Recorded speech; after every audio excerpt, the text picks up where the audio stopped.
What is the single biggest dong move in all of history? The original white elephant gifting from the king of Siam. This person would give this royal gift to people he found irritating and be entertained by the recipient's failing efforts to upkeep such an animal. Why don't they just give it away, you ask? Back in the day, receiving a gift and giving it away was perceived as an insult. Go figure. And giving away a gift from a neighboring kingdom is, well, that much bigger of an insult. So no dice. Economies apparently have failed in order to upkeep a royal gift like this. Honestly, dong move king of Siam. For those who don't know, a white elephant is rare and sacred. They were never used for work or war and were just comfortably maintained for their lifetimes at huge expense. So the story goes that there's this people in southern Iraq whose agriculture, economy and way of living were built around them living within the swamps. They were not very fond of Saddam Hussein and his regime and did a protest march towards Baghdad. So meanwhile they moved towards the capital. Saddam took some excavators and drained the whole swamp. Problem solved.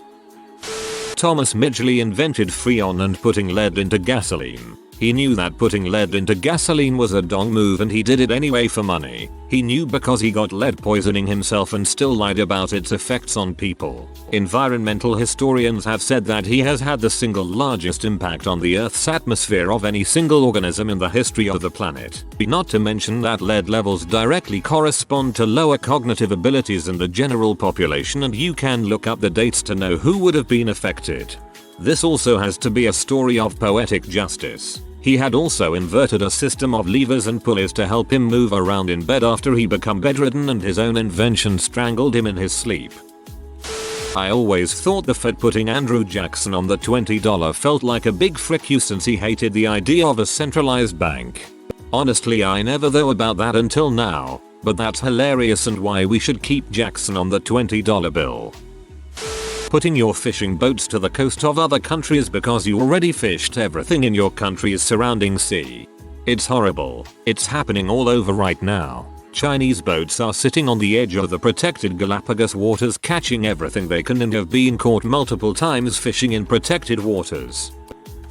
When the Mexican government rounded up thousands of Yaqui natives, made them walk over 300 kilometers to the coast, put them on boats, and sold them as slaves for about 25 cents. Most ended up on plantations in Veracruz where they were worked to death. Slavery was already illegal in Mexico at the time. When was this? Around the formation of the Persian Empire. Herodotus tells the story how King Astyages, the last king of Media, had a dream that his daughter would give birth to a king who would overthrow him. So he orders his general Harpagus to kill the child at birth. Harpagus doesn't want to kill the baby spill royal blood, so he gives the child, Cyrus, to a shepherd to raise. 10 years later Cyrus is discovered alive. King Astyages fakes being happy that the kid is alive, suggesting he always regretted issuing that order. To celebrate he plans a feast and tells Harpagus to send his son over to play with Cyrus. During the banquet, King Astyages has the son of Harpagus killed, cooked, and fed to Harpagus. When the act was revealed, it is said that Harpagus did not react other than to gather the pieces of his son and remove them for burial. Harpagus bides his time. Much later, Cyrus is gathering forces against King Astyages. Astyages orders Harpagus, as his primary general, to lead the army against Cyrus. After a 3-day battle, Harpagus took his revenge for the death of his son by turning on the battlefield in favor of Cyrus, resulting in Astyages' defeat and the formation of the Persian Empire. Wow, I feel like you wouldn't want to leave someone as your general whose son you fed to them. France asking Haiti for a compensation after Haiti overthrew the colonial administration. It took 143 years for Haiti to pay off that debt. Well, not really relevant, but when 50 Cent bought the first 4 rows of a Ja Rule concert, and Ja had to perform in front of 4 empty rows. LOL. Or when 50 Cent bet Floyd Mayweather to read a page of a Harry Potter book and exposed Floyd's illiteracy to everyone. LOL. Russia telling Ukraine to give up their nukes for peaceful independence only for Russia to take back Crimea a couple decades later. Yup, now when any rogue state wants nuclear weapons I understand completely. Opium Wars were pretty dickish. You don't wanna buy hard drugs from us and turn your population into useless addicts? Fine, we'll invade you and bombard your cities until you start buying. The Munich conference. Like, oh my god, what a crap show and a dong move on both sides. Basically in 1938, Germany wanted to get a piece of land from Czechoslovakia, lands which were populated with ethnic Germans. So to appease Hitler and Germany and avoid another war, the Western powers, France and Britain, agreed for a conference. Now you think Czechoslovakia would be involved in the conference, but nah. The Western powers and Germany, Italy were the only parties discussing it and agreed to Hitler's terms that Germany would get the lands they asked for. Not only this was a huge dong move, but Neville Chamberlain had the audacity to state that the signing of the agreement, that conference would be peace for our time. Oh, and the best part, 6 months later after the agreement was signed, Hitler occupies the rest of Czechoslovakia and isn't liberated until the end of the war, following a coup d'etat which would turn them into a communist country in 1948. People normally talk how Poland is basically the punching bag, but at least you can say the Poles went down fighting. The Czechoslovaks, however, were completely blindsided and fricked right from the start by Hitler's ambitions and betrayal of the Western powers, making the woman who had her labia melted together due to McDonald's not wanting give people refills look like a thieving bee because she was in the right and only wanted her medical bills paid. Every time this gets brought up, I always tell people, you know, the photos of her injuries are available out there. Why don't you go look at them? Holy crap is usually the response to that. The Japanese believed it would have been dishonorable to surprise attack an unexpected enemy, so they sent a declaration of war to the US 30 minutes before the Pearl Harbor attack. However, the upper military brass delayed that message until 20 minutes after the attack had begun. Dong moved to both sides of the conflict there. If I remember correctly, upon their return, many of the Japanese pilots were horrified to learn that the Americans had no idea they were coming and were under the impression that war would have already been declared. It was considered dishonorable. When a British officer was talking to Robert Surcouf, he said, "We British fight for honor. You French fight only for gain," to which Surcouf replied saying, "You are quite right. Each fights for that which he does not possess." The repatriation of Eastern European pilots who fought for the RAF during the Battle of Britain, straight into Stalin's tender grasp. The way the Allies treated Poland after the wars, after all they had done, was horrendous. They had to first deal with Hitler wanting to exterminate them, and then the Allies left them to the whims of the Soviet Union. Late, but forcing Alan Turing to take hormones to cure his homosexuality. That's dickish in general, but especially after all his help in cracking intercepted messages during World War II and help the Allies defeat the Nazis. In terms of deaths, several seemingly simple events triggered World War I. That's 40 deaths that a sandwich sale or an auto mechanic, or even a grandma could have averted. Many world leaders were related, and several said if their grandmother was still alive she would have put a stop to it before it spread. World War I led to World War II. China's Great Leap Forward had about 30 direct deaths and another 20 or so indirect deaths. On smaller scales, history is littered with betrayal and intrigue. Who knows what treasures were lost, and what discoveries and inventions we don't have because of them. Do we not have flying cars and hoverboards due to some greedy jerk? Was world peace and global lives of ease lost because somebody made a dong move? We may never know. Several said if their grandmother was still alive she would have put a stop to it before it spread. Grandma was Queen Victoria, so probably yes. Kaiser Wilhelm was particularly terrified of her, so a stern letter from her would have almost certainly stopped the whole shitshow.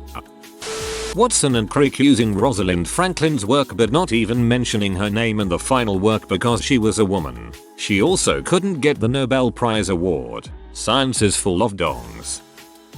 ISIS and or whatever Muslim or Asian group in power, going through ancient temples and destroying millennia-old statues and works of art simply because they represent a different philosophy. The thought of destroying some 2000-year-old statue just because I don't believe in their philosophy is beyond criminal to me. It is a crime against all of humanity. I mean, who the frick are you to think you are so important you can destroy something so valuable? Angkor Wat was built in the 800s and the Khmer Rouge recently cut the heads off of all the Buddhist statues. Such a shame. It's a beautiful ruins. Mao Zedong's Cultural Revolution. Basically Mao's return to power after the failure of the Great Leap Forward and an opportunity to purge political rivals. The Cultural Revolution is estimated to have killed another 20 million, on top of the 30 million from the famine that followed the Great Leap Forward. Yeah, but after that nothing bad ever happened in China. They're absolutely perfect. That time the US gave Japan a white flag so they could easily surrender. Context: in 1853 the United States sent Commodore Perry to Japan to negotiate the opening of Japan's ports to Western trade. According to Ways of the World by Robert W. Strayer, Perry presented his reluctant hosts with, among other gifts, a white flag for surrender should hostilities follow.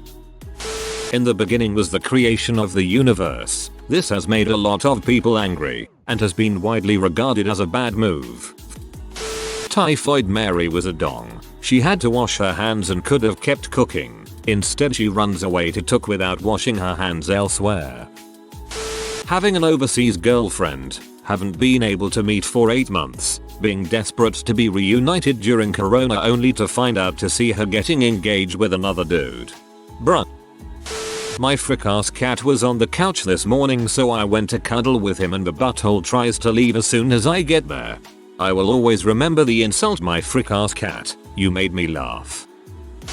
This was the biggest dong move I found in my family history. My great-great-great-grandpa came to the United States alone, said he would make some money and then send for his wife and kids. He did send the money, but to his wife's dismay, upon arrival she'd found the douchebag ghosted her at the last moment. A few months later found out he'd moved to a neighboring town and had another family.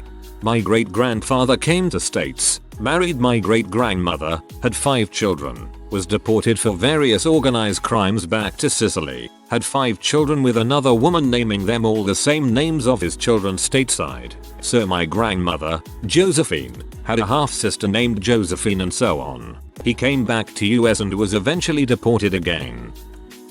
The reasons behind the Trail of Tears: an integrated Native American tribe got kicked to the boonies because the white merchants couldn't compete with their tribal protections, appealed to the Supreme Court, won, and still got genocided. When God told Abraham to sacrifice his son Isaac, and right when Isaac was begging for his life and his dad was about to drive a knife into his chest, God said, "Psych, I got you good bro, kill that ram over there instead." This always bothered me when I was learning about religion. I have a hard time totally respecting someone who asks a man to kill his own son. My girlfriend's a florist and she just told me a small wedding she did the flowers for cancelled last second because the entire groom's family didn't show up. IDK if that's the biggest dong move in all of history, but dang that's pretty dong. Prince Albert actually moving his supposedly massive dong inside Queen Victoria. He basically fathered a bloodline that caused every bit of upset in the early 20th century. If it wasn't for his massive dong moving there would have been no First World War. When my buddy Trevor ate my doner that he claimed was his, when I know for a fact he ate his because I was right there when we got them delivered and he ate his right away. Trevor, that was a dong move, man. Alan Turing was a British mathematician who solved the German code language and effectively ended the war, but he was a homosexual, so he got no credit. He was chemically castrated by the British government and killed himself alone in his apartment. There are all kinds of stories like this. One time a gay man saved US President Gerald Ford from being shot in the 70s. Literally wrestled the gun away from a woman. His name was Oliver Sipple. If he was striked, everyone would know his name. He'd have become a superstar. He was a freaking former Marine.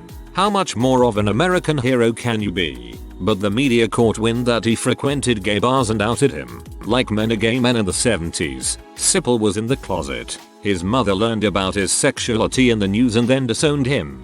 President Ford made sure to not invite him to the White House or publicly praise him, instead sending him a 4-sentence letter thanking him. Luckily there is a happy ending to that one though. Sipple got $15 million from the San Francisco Chronicle for outing him as gay in a huge legal case. Philip of Macedonia threatened the Spartans, "If I invade Laconia, you will be destroyed and never rise again." The Spartans replied with "If." Nintendo partnering with Sony to develop a CD-ROM add-on peripheral for the Super Nintendo. Then, at the very last minute, just as they were to announce their new product, Nintendo backed out of the deal and instead decided to partner with Philips. Philips ended up making their own console called the CDI, on which Nintendo allowed some of their licensed IPs to be used, all of which failed miserably. Sony went ahead and finished development without Nintendo, and eventually released the intended add-on as their own standalone console called simply the PlayStation. Dong move by Nintendo completely backfired. France forcing Haiti to pay reparations for over 100 years until the 1950s for the losses incurred by their colonial slave owners when Haiti declared independence in the 1830s. This crippled their economy, forcing them to waste a century of trade surplus that could have been used to develop their nation. They continue to be one of the poorest countries in the world, and so far France still has yet to give much back. Rapists, child abusers, kidnappers, doing their dong move thing. Worse yet, child abusing, kidnapping rapists. There's a sect of dongs out there doing things that are puke-worthy. Have you ever heard of the Brazen Bull? The Brazen Bull was created by Perillus of Athens. It was a large bronze bull hollow on the inside with a door on the side. It was designed as an execution device. Victims would be lowered into the hollow stomach of the bull and a fire was lit under the bull. Don't worry though, you didn't have to listen to the victims' screams as they cooked alive. The head was fitted with a special system of pipes to make the scream sound like an angry bull. Proud of his horrific invention, Perillus presented the bull to Phalaris, the tyrant of Sicily, and expected to be rewarded. Instead, Phalaris tricked Perillus into climbing into the bull, locked the door and lit the fire. Eventually satisfied with the test as Perillus screamed in pain, Phalaris let him out, had him taken to the top of a nearby hill and thrown off to his death. The dong moves aren't done yet. It is said that when Phalaris was eventually overthrown, he himself became a victim of the Brazen Bull. Gandhi is not this, and he is most of the time presented as just one of many stories about Gandhi being a dong. When Gandhi's wife was stricken with pneumonia, British doctors told her husband that a shot of penicillin would heal her. Nevertheless, Gandhi refused to have alien medicine injected into her body, and she died. Soon after, Gandhi caught malaria and, relenting from the standard applied to his wife, allowed doctors to save his life with quinine. He also allowed British doctors to perform an appendectomy on him, an alien operation if ever there was one. If you are new to the channel, you can subscribe. I publish new videos every day. Until then, check another video.